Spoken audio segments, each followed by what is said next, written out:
So I remember growing up watching my father read the newspaper in the morning, and sometimes as he read it and seeing what was going on in the world, or what was allowed to be reported in the world at that time, tut-tutting or shaking his head as he read it. Now, of course, I am my father as I listen to the radio, had to get it in somehow, as I listen to the radio and I sort of shake my head or I tut and I think, really? How did that happen? But there's still, despite everything around us, despite everything, some of which we've heard today, some of it we see all the time, there's quite a lot of hope. And I think there's hope that things will change.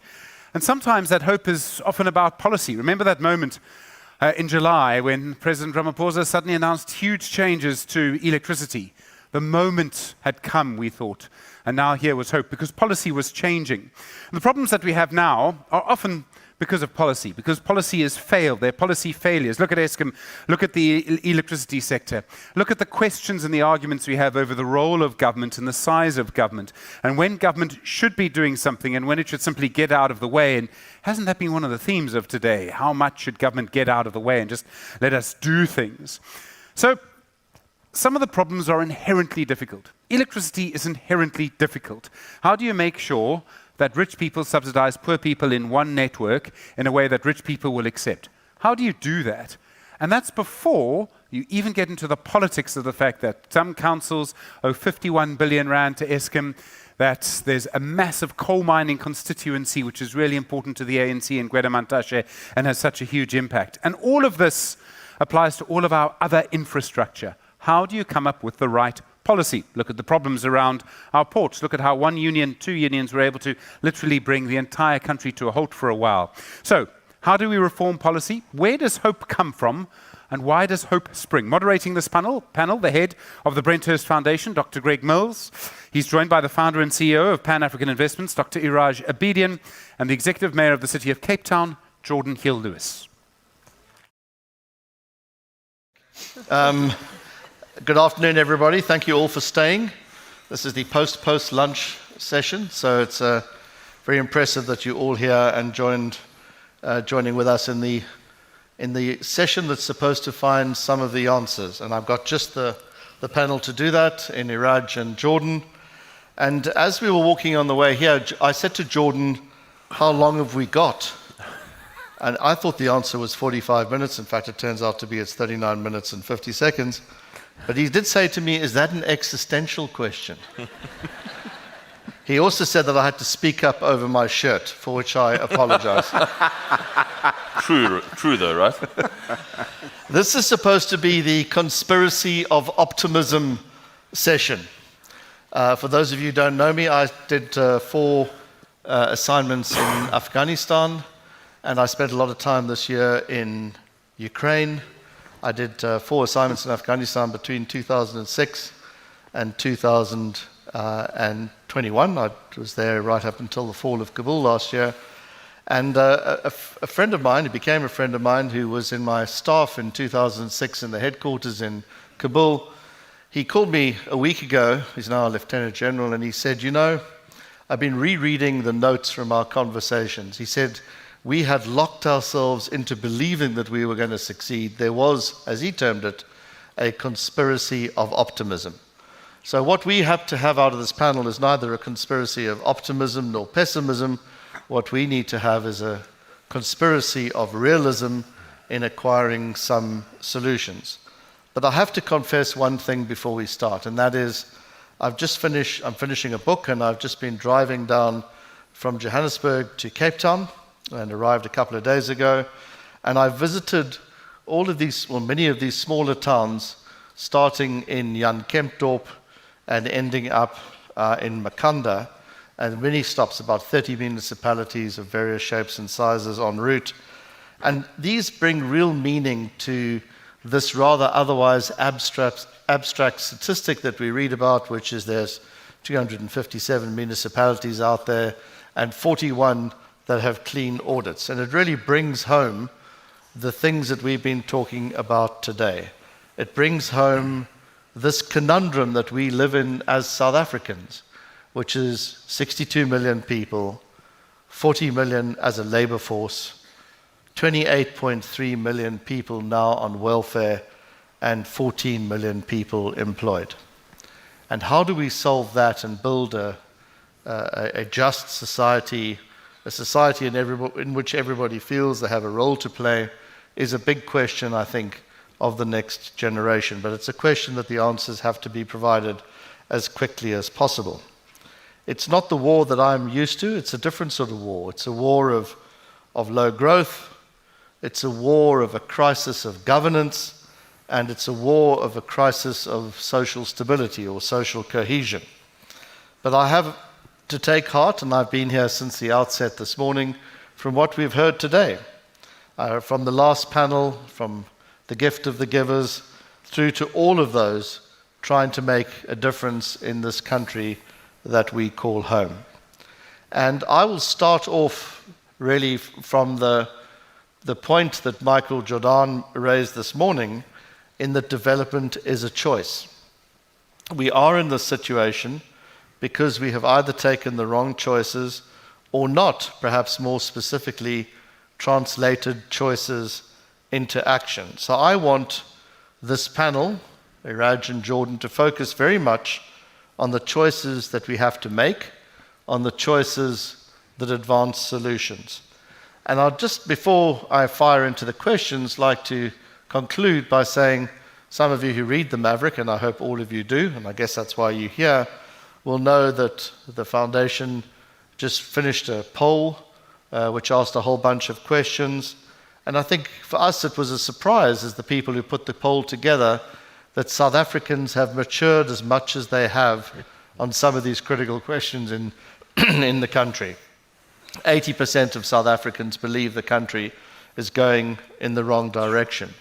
Most South Africans blame the ANC rather than apartheid. More than 50% blame the ANC for the problems of the last 3 decades, and less than 10% blame apartheid. And so out of that, I think one can make at least tentative conclusion that as a society we seem to be maturing and moving away from identity-based to more issue-based politics. It's also seen to an extent in the favorability that South Africans now attach to coalitions as a solution.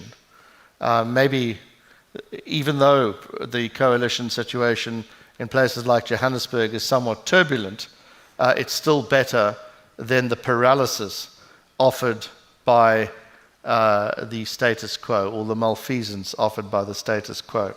The poll also showed that jobs and corruption and then load shedding in that order are by far and away the most pressing issues facing South Africans.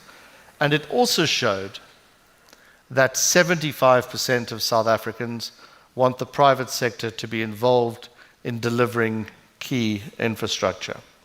So I have a question which I'm going to pose right at the very end to the panelists, which is, I want them to think about, and don't want them to answer it now, please don't answer this now. I want you to think about what the 3 short-term priority solutions you would offer would be to get things moving, and then the 3 longer-term strategic options you would offer into fix infrastructure, which is the focus of this panel. But I'm going to kick off with Iraj and ask him very simply why the pace of reform in these key areas of infrastructure, when we seem to know what it is that we have to do, why has the pace of reform been so slow? Thank you very much. I think the reform has been not too slow, it's been intentionally stalled. There are 2 different challenges to have. Back in 2008, Q1, we knew that we have energy problem. 15 years later, we still got the same problem. It's not as if we don't know. It's the question that, or it's an intention of a network, what the acting DG of National Treasury calls it, a sort of mafia of extraction, who benefit from dysfunctionality and breakdown of infrastructure. The best one is Eskom. Eskom is not sort of broken by accident, it's broken by design. When Kusile and Medupi was designed, in Stellenbosch, I was on a panel at that time saying, and I'm not an engineer, please understand, I do not prefer to profess to understand it, but it was quite clear that the design, the whole concept of resolving the issues of energy with Medupi and Kusile was a construct of extraction of public resources by some powerful corporates, international and local, backed by and protected by politicians, in between a bunch of incompetent so-called technocrats. And that combination is what has brought us here. We can go from energy to water, from water to harbors as we have at the moment, which is a real problem for our economy. Any aspects of infrastructure, it's really the same formula. Rail. Get those four together, you will have a declining and dysfunctional infrastructure performance. It is a serious issue, but that's the bad news. The good news of it is it's not too difficult to solve. I've just turned 60. No, not 60, no, 60, yes. Not 16. I think I'm 16. And one of the great joys about getting older is you no longer have to pretend that you know all the answers to everything. It's actually quite liberating. And one of the things I've decided I don't understand the answer to is what makes the real difference between so-called extractive and inclusive economies, which I think very adequately describes South Africa amongst many others. It's the difference between success and failure, as those of you who read will know from the Acemoglu and Robinson thesis. But the real question is, how do you get from being an extractive economy, which is what you've described in part, Iraj, to an inclusive economy? What's the journey that you have to take? In other words, Jordan, how do we fix the politics to enable reform? Iraj got an easy question.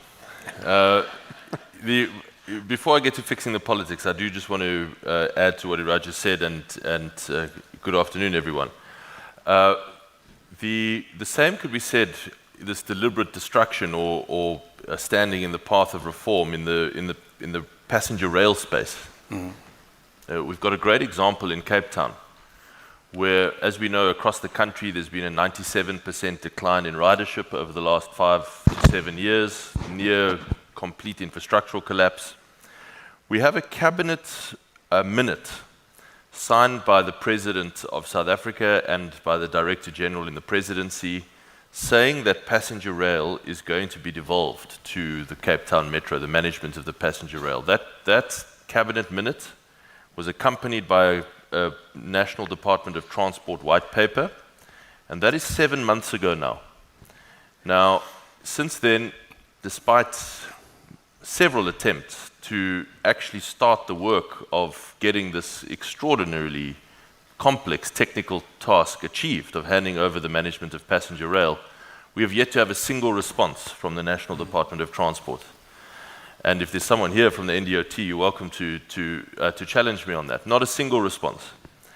And it brings to mind what Iraj has said. There's a clear direction of reform, which is clearly in the interest of the country, and for which you have a receptive government at the local level ready to get cracking with a complex task, and there's just radio silence from the people who actually have to implement that reform. Now, I don't know whether that's deliberate some kind of policy sabotage, or whether it is just incompetence in the state. There is a element to which there has been a great hollowing out of skills. I don't know, but it does seem like Iraj's thesis is sometimes correct about this deliberate standing in the way of reform. And so, to come to your question, I do think we have the way to fix that is to try to address the political incentives that make it possible for someone, or the most senior policy-making body in our entire country, the National Cabinet, to take a decision and sign a memorandum, and for it to be completely ignored by the people that have to implement it. we do have to fix the politics to do that. I really do believe that whether the governing party likes it or not, the kind of time of reckoning is coming, because the fact that they cannot fix the economy, jobs is your number one issue, but really all of the other issues you listed are all jobs issues as well. They are the things preventing our economy from growing. Because they cannot get people out of poverty sustainably and into work, into opportunities, really deliver on the prospect of a slightly improving life over time, that they will eventually be ejected from office or lose their majority.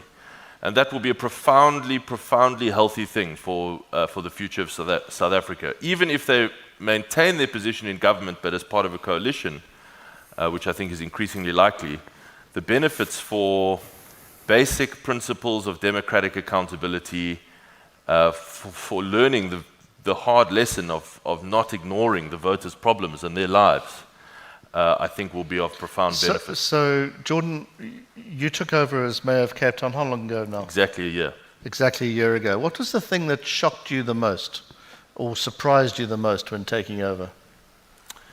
Probably frustration more than surprise. I've been frustrated by how long things take in government.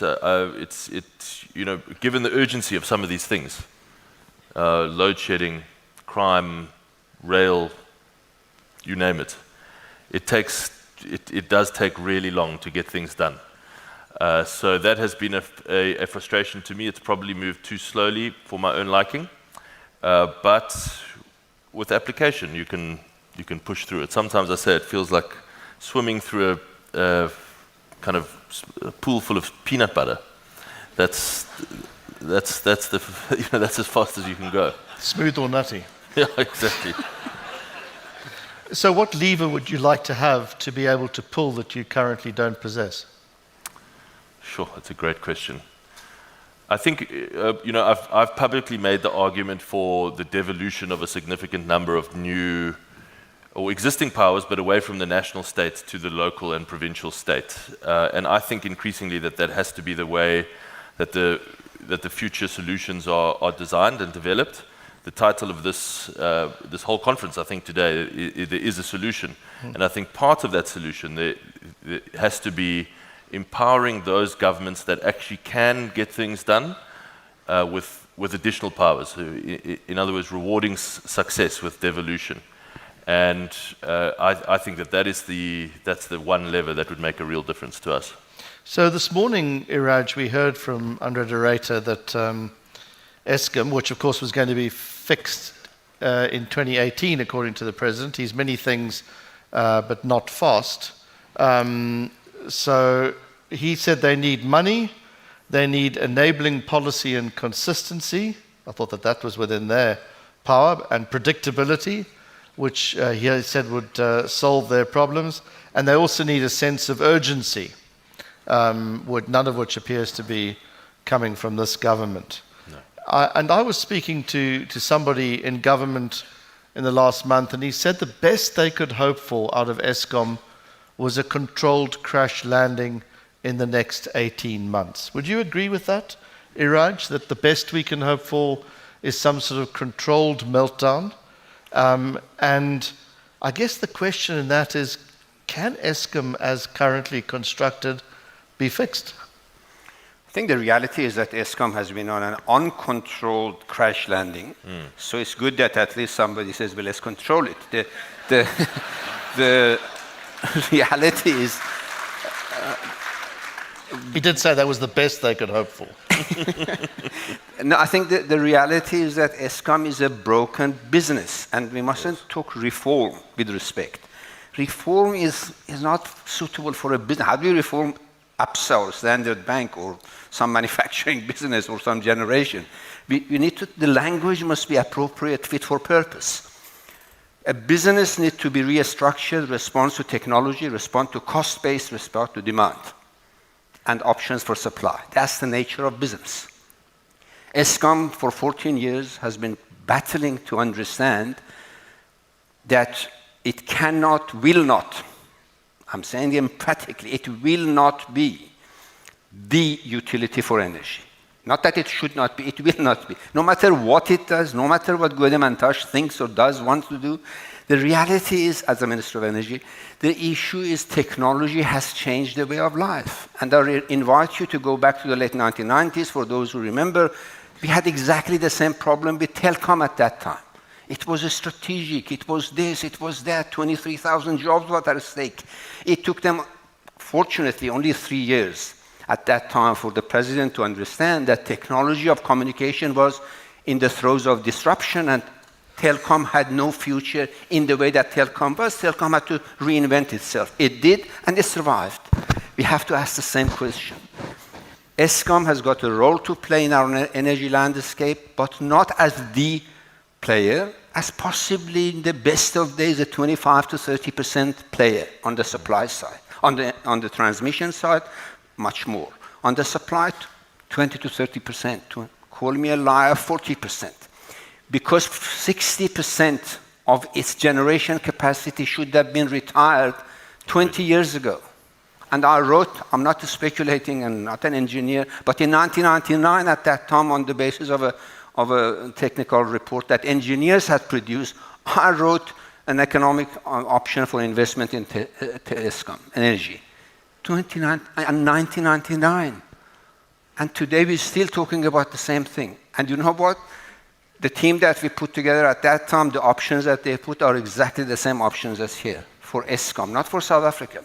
So we need to move beyond as a nation, beyond to seeing Eskom as the source. Luckily, technology allows it.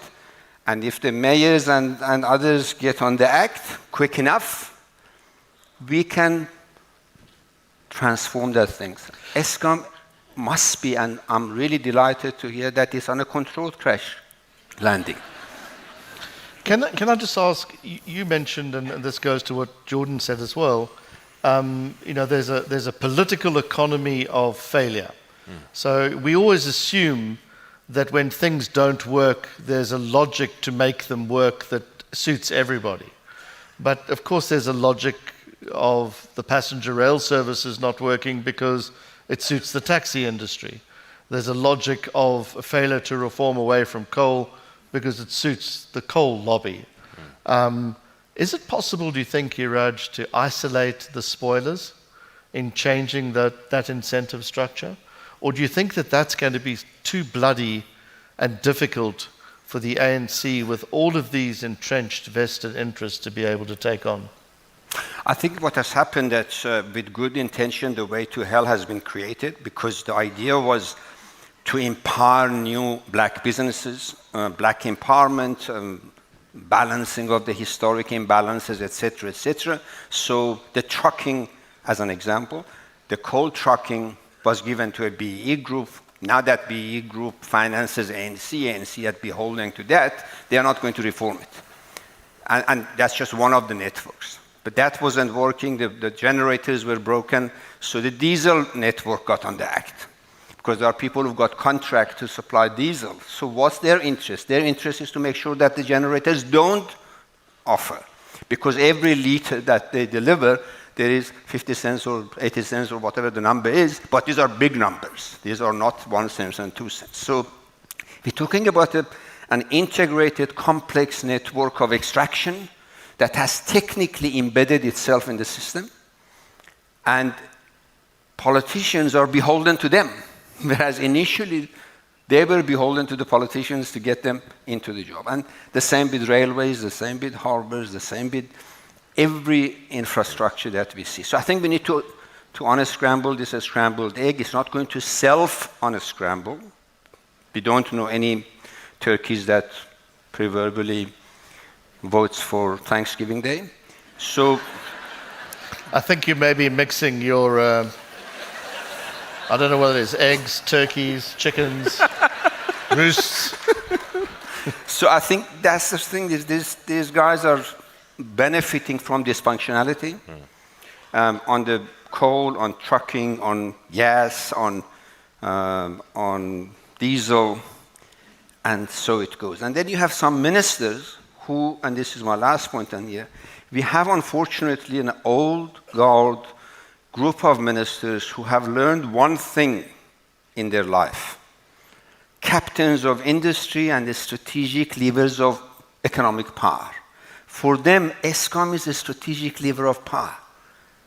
Couldn't be further from the truth in the 20th century, but Praveen Gordhan still thinks ESCOM is the power of, he mustn't let it go. Telcom is this, not Telcom, Transnet is the same, and so it goes. So I think you've got this incredible, painful, and frustrating old guard who are not corrupt, but they are mentally corrupted because of their ideological beliefs. And then you have business who wants these things. And I really don't want here to get myself into legal problems. There are some businesses who feed that concept, because how else would Kusile would be commissioned and supported in 21st century? You know, it's said that that business never found a government it didn't like. Yeah. Exactly. And that's, of course, to maybe misquote in the same vein, Helen Suzman, who once said about voting, or the pattern of voting in favor of taking away the coloured vote in Parliament, she said, a shiver ran around the benches looking for a spine to run up. And business is notoriously absent when it comes to finding a spine to run up.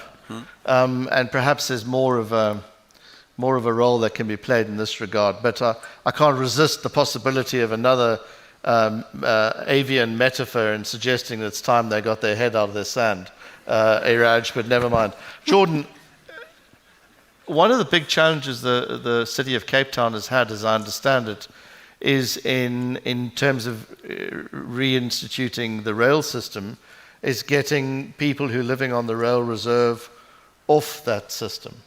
And last time I engaged on the issue, there were 1,100 families, is that That's correct? Right. Yeah. Living on the rail reserve. And the problem, as I also have been told, is that once you get those folk off the rail reserve, in order to do that, you have to provide them with alternative accommodation. And then that becomes what they call in the military a self-licking lollipop, which is the other maverick. No, it's not the other maverick.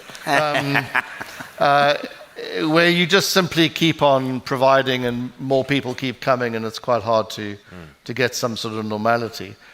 What have you done to fix the railway problem? So currently that land is owned by the Passenger Rail Authority of South Africa, PRASA. And so it's actually not our relocation program. It is called a Presidential Priority Program. And on a monthly basis, I go to a meeting called a PPP meeting, a Presidential Priority Program meeting. That sounds like fun. Yeah. And we talk about how to relocate these residents who are living on the tracks. And I've been attending these meetings for a year now. Before I became the mayor, they had already been going on for 2 years before that. And to this date, the Passenger Rail Authority of South Africa, PRASA, has not yet committed a single rand of funding to actually effect that relocation.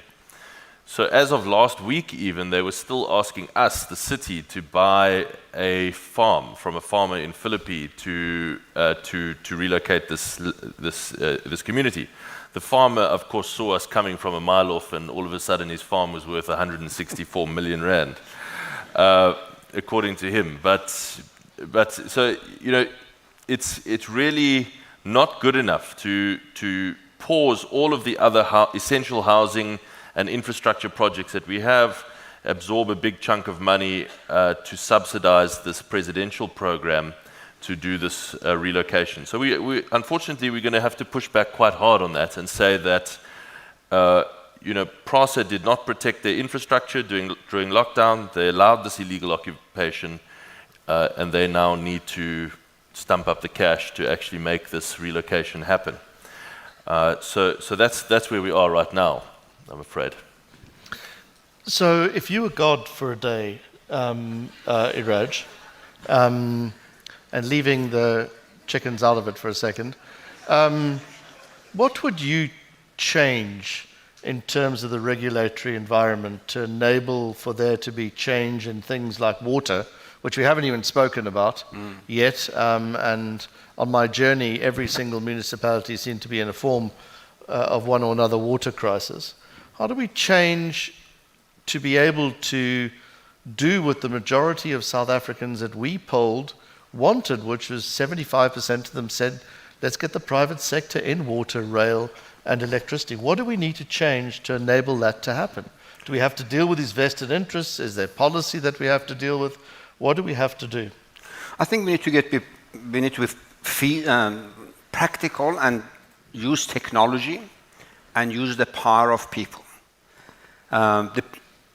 Globally, we know that governments are in crisis because the power has changed, and politicians, with respect, they do not manage change of political power well.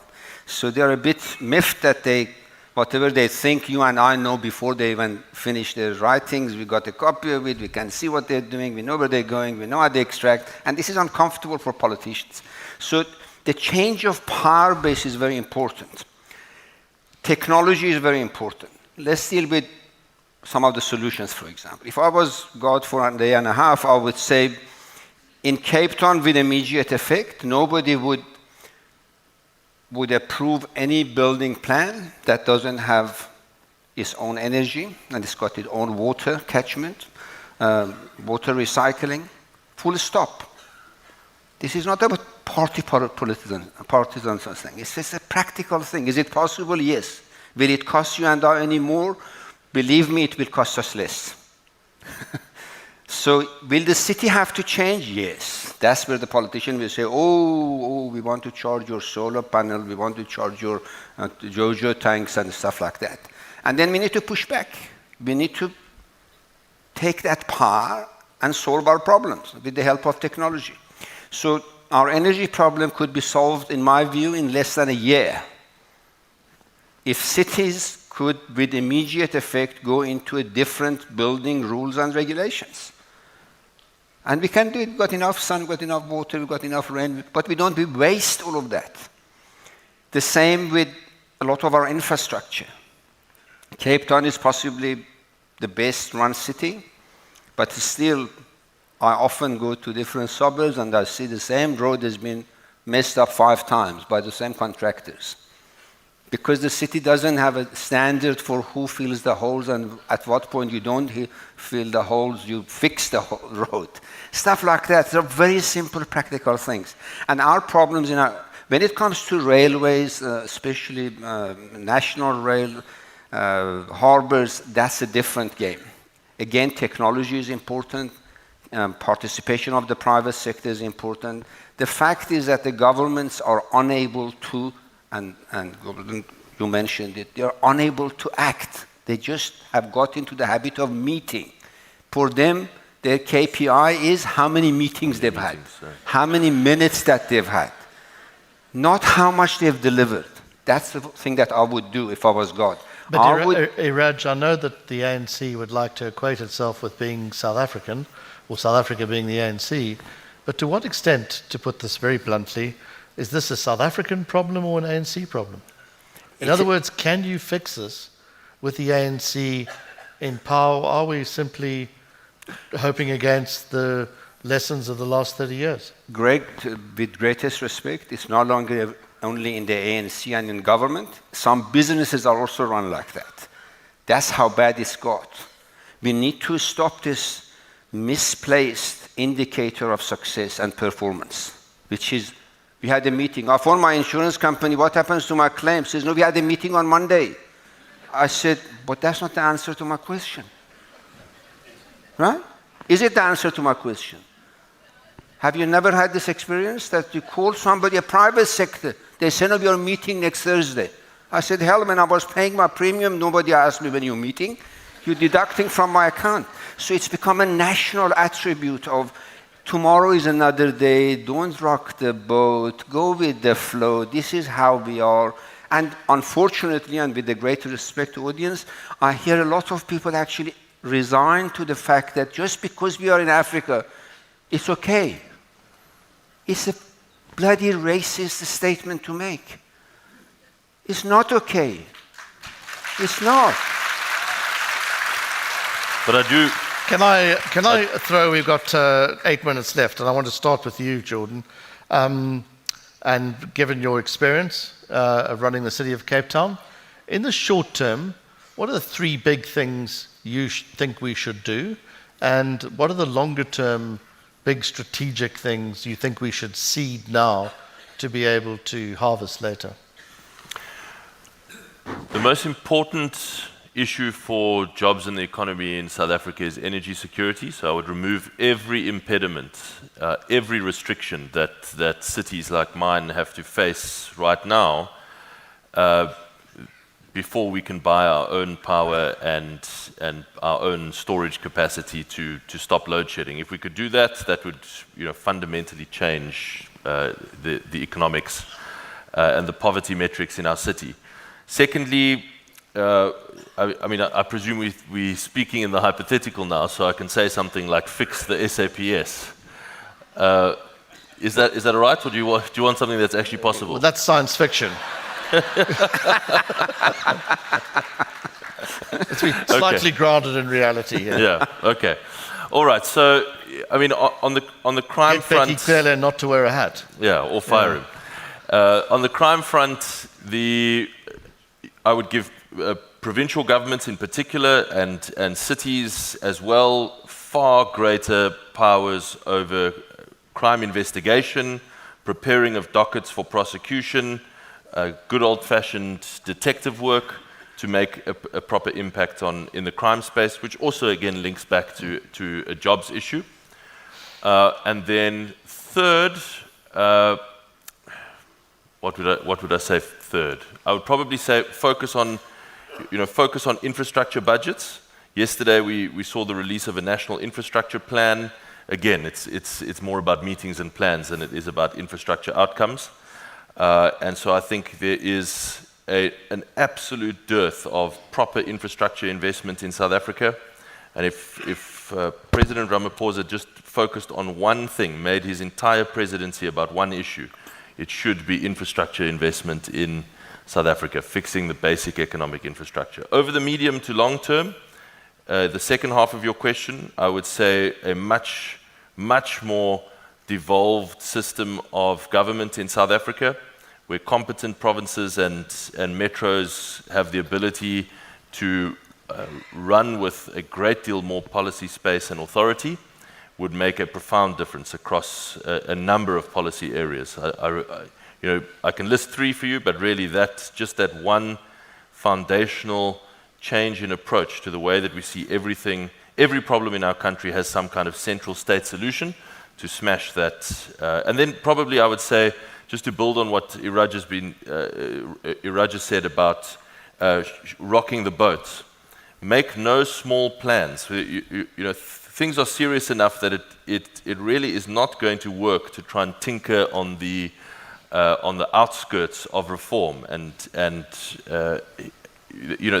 there's just no time for that. Make no small plans, go big, reform things fundamentally, and that's exactly what we are trying to do here. I'll come back to you in a second. Iraj.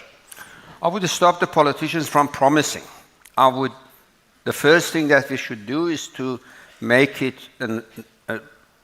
almost mandatory or part of our culture, because the depth of rot and the depth of inefficiency is so deep that if you want to do it incrementally, it's like being in a hole and digging.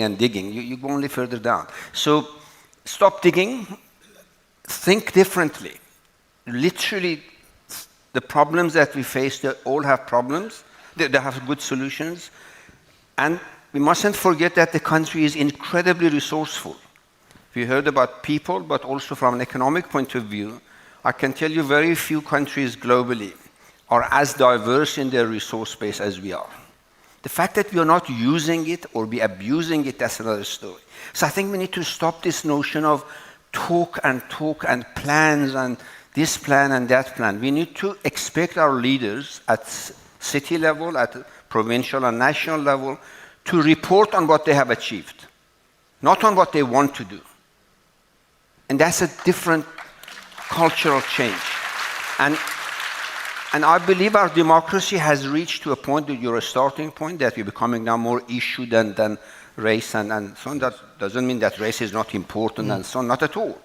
It's very important, will remain important, and should be important. But we need to focus on issues and demand of our readers, stop talking. Tell me what you've delivered. And if you face problems, tell us what the problems are so we can be part of the solution. This notion that the politicians know best and we should leave it to them, no. You know from our youth, those of you who got kids, they don't necessarily believe that our generation has the answers. Oftentimes they do have better solutions.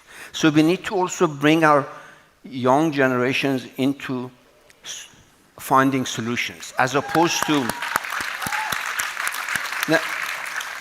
Also some younger politicians, if I may say. That's right. I think we need to have politicians that are solution-related, that they do not have this arrogant, gray hair means wisdom, this age means knowledge. That nonsense.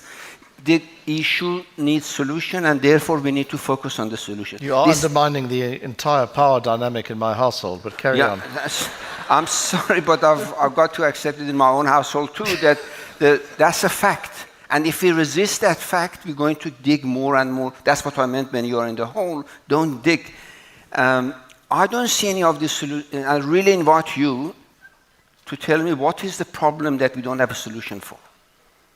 From our electricity, I just mentioned, if the mayor goes and tomorrow gets his council to approve it, within 8 months, Cape Town at least would have no energy problem. This notion that give me the power to borrow it, you don't need power. Power is in your hand, do it. I'm going to put the man on the spot in the last 50 seconds and say, obviously the city of Cape Town has challenges because it has this huge inflow of more than 100,000 people a year, and it's sort of dragged down by Pretoria to a certain extent. But what's your plan in 42 seconds, Jordan, for increasing the growth differential of Cape Town over the rest of the country? How are you going to break out of our low growth environment? 30 seconds. 29 seconds. Independent power, 300 megawatts already done, 500 megawatts coming in January. Wheeling and SSEG, that's small-scale embedded generation for people's houses and factories. Within the next year, we'll be able to pay you for power that you send us.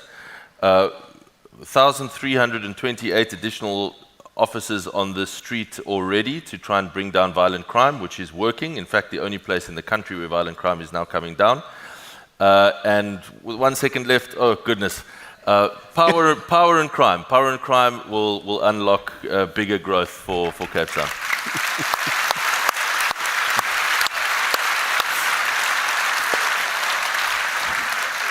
So a year ago, just over a year ago, I was working for President Ashraf Ghani in the ARG, the presidential palace in Kabul. It was a little like being a sort of a bit extra in the Alamo remake. And we always used to say about dear President Ghani that he was an academic on sabbatical as a president. And I would say that from what you've heard today, that's exactly the opposite way I would describe Iraj. Once an academic, but very much with his finger on the pulse of things that are happening and could happen in South Africa in a very practical way. And then, of course, next to me, a man who is dealing with all of these practical challenges in a way that displays the leadership that we crave as South Africans. So to you and to them, thank you very much.